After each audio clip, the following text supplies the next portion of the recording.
Abidjan, une ville où la scène gastronomique est en constante évolution. À côté des fast-foods et des restaurants qui proposent des menus du monde, il y a des chefs cuisiniers qui ont opté pour une cuisine tournée vers le terroir. Parmi eux, des femmes qui ont choisi de donner à la cuisine locale une nouvelle image. C'est ici que commence mon enquête, à la rencontre de l'une de ces chefs africaines qui réinvente la cuisine ivoirienne.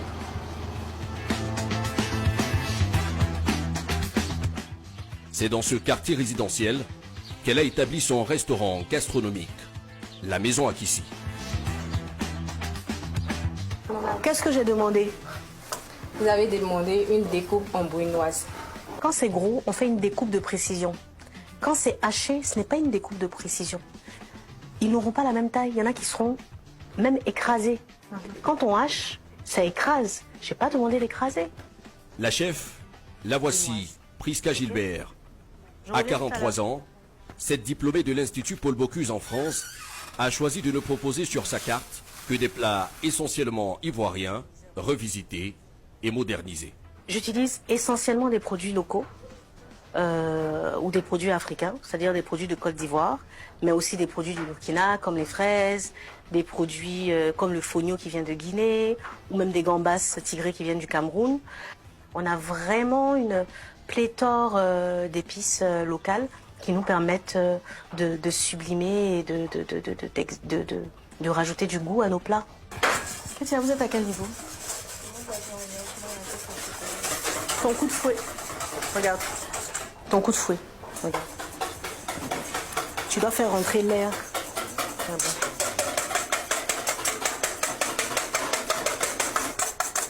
Tu vois? Plus de 10 ans de métier et une voix qui porte. Ici, la chef forme la relève de cette cuisine ivoirienne qu'elle promeut. Attends, je vais voir.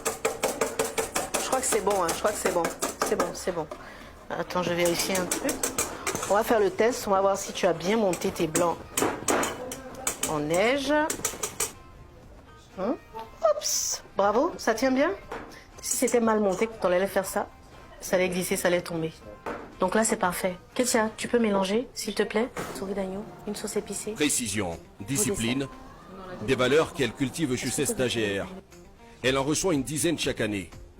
Tu peux le faire pareil, hein. Donc tout ce que tu as coupé, essaie de les rattraper comme ça. D'accord? C'est important que je sois à côté parce qu'on est dans une démarche de transmission. Donc il faut que je les accompagne à chaque étape pour qu'ils puissent intégrer les techniques.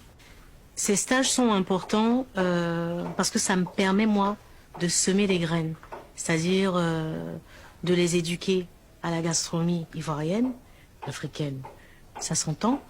Et ces stagiaires vont eux aussi porter le message. Donc j'aurai de plus en plus comment dirais-je ça, de cuisiniers qui auront le plaisir de travailler les produits locaux, d'être aussi des ambassadeurs de la cuisine locale et d'en parler autour d'eux.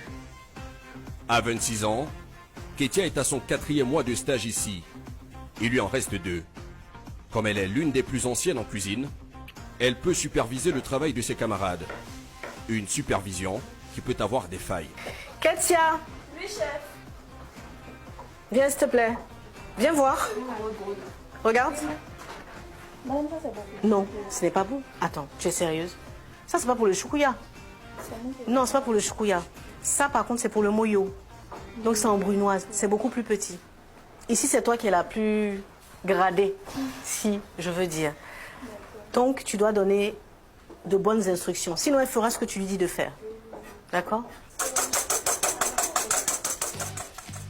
Ce jour-là, Priska leur apprend à travailler des ingrédients locaux pour réaliser des recettes, comme ce dessert fait à base de cacao local. Il faut faire attention à ne pas casser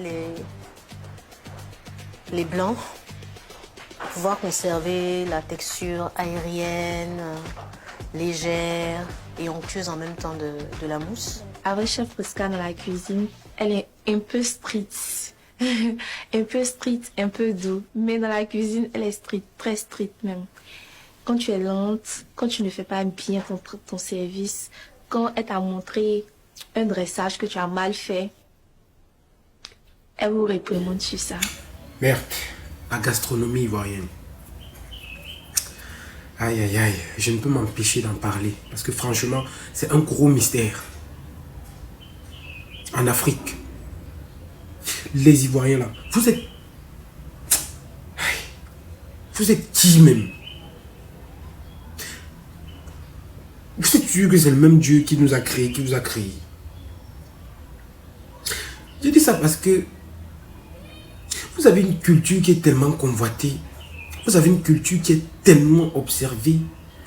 Vous avez une culture qui est tellement sollicitée. Pas seulement en Afrique, hein, mais dans le monde entier. Mais comment vous faites même pour attirer les gens comme ça? Vous faites comment? Les gens se mobilisent. Je dis, Ivoirien. Ivoirien.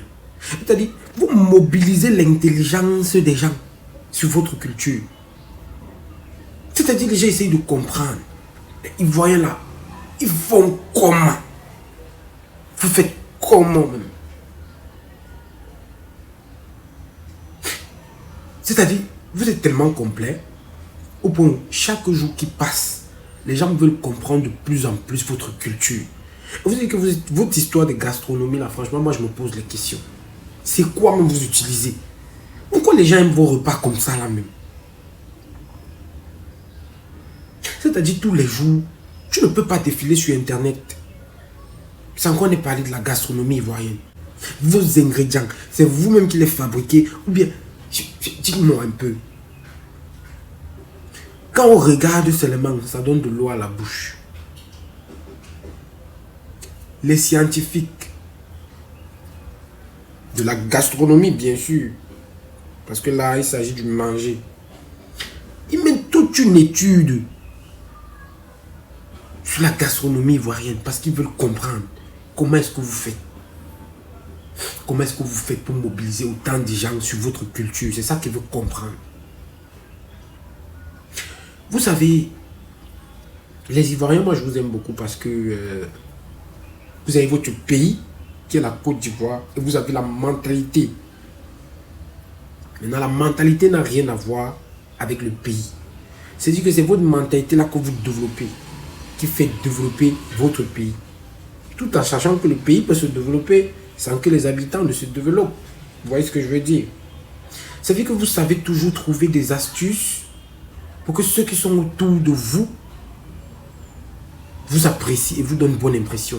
Et ça, franchement, vous êtes un peu plus fiers. Votre fierté, non, donne les mains. Achiki, Plakali, Foutou. Merde. C'est un mystère. C'est un gros mystère. Puisque les gens font les documentaires sur ça, ils veulent comprendre. Tu vas marcher, tu vas voir sur internet. Documentaire sur la gastronomie ivoirienne. Finalement, vous les Ivoiriens là même, vous êtes incompétents où? Vous êtes incompétents où? Le football, c'est vous. La gastro, c'est vous. Le tourisme, c'est vous. Le développement, c'est vous. L'hospitalité, c'est vous. Vous êtes complet partout, mon frère. Non, il faut que je mène mes recherches sur la Côte d'Ivoire. Je dois chercher à comprendre davantage. Il faut que j'aille au fin fond. Il faut que je descende plus bas. Comprendre. Comment est-ce que vous là, vous faites? Vous faites comment? Je tiens à vous rappeler que vous êtes un pays qui est très sollicité et très reconnu. Hein. Ivoirien là, peut-être vous ne savez pas. Hein. Le respect que les gens ont pour vous. Dans toute l'Afrique. Dans tout le monde entier. Mais je vois les expats qui viennent mener des recherches, faire des excursions, juste parce qu'ils veulent comprendre la culture ivoirienne. Vous là, qu'est-ce que Dieu a même mis sur vous, qui n'a pas mis ailleurs? Pourquoi est-ce qu'on vous aime comme ça là même? Moi, j'ai mes raisons. Hein. Moi, je vous ai dit que moi, j'aime la Côte d'Ivoire parce que je suis sûr que si on descend même dans les recherches, on fouille, on va voir que peut-être que j'ai les racines ivoiriennes. Parce que de toute façon, j'aime le pays là. Je sais pas, mais je vous aime. J'adore la Côte d'Ivoire. Et de jour en jour, j'ai envie de comprendre. le fonctionnement. Comment est-ce que vous gérez vos choses? Comment est-ce que vous faites? Comment est-ce que vous dépensez au quotidien? C'est un mystère pour moi de comprendre. Et je finirai par comprendre. Sinon, Ivoirien, respect.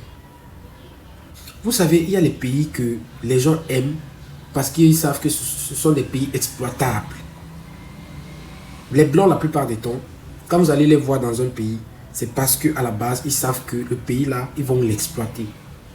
Mais vous allez vous rendre compte que la majorité des Blancs qui vont en Côte d'Ivoire, c'est d'abord parce qu'ils aiment la culture ivoirienne. Ils savent que les Ivoiriens ont un quelque chose à ajouter. Ils ont un N+ à ajouter à leur valeur.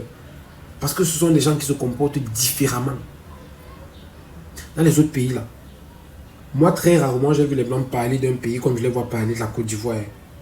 Très rarement. En bien surtout.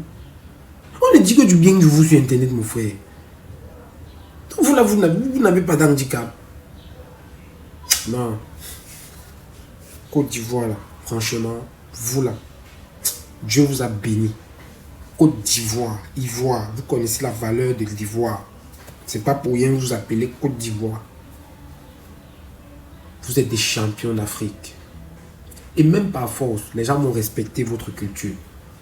Beaucoup de gens aujourd'hui n'ont pas compris, mais même avec le temps, ils vont comprendre.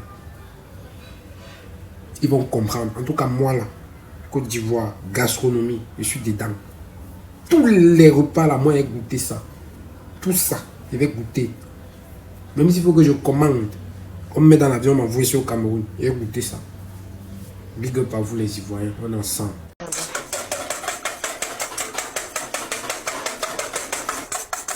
Tu vois? Plus de 10 ans de métier et une voix qui porte. Ici, la chef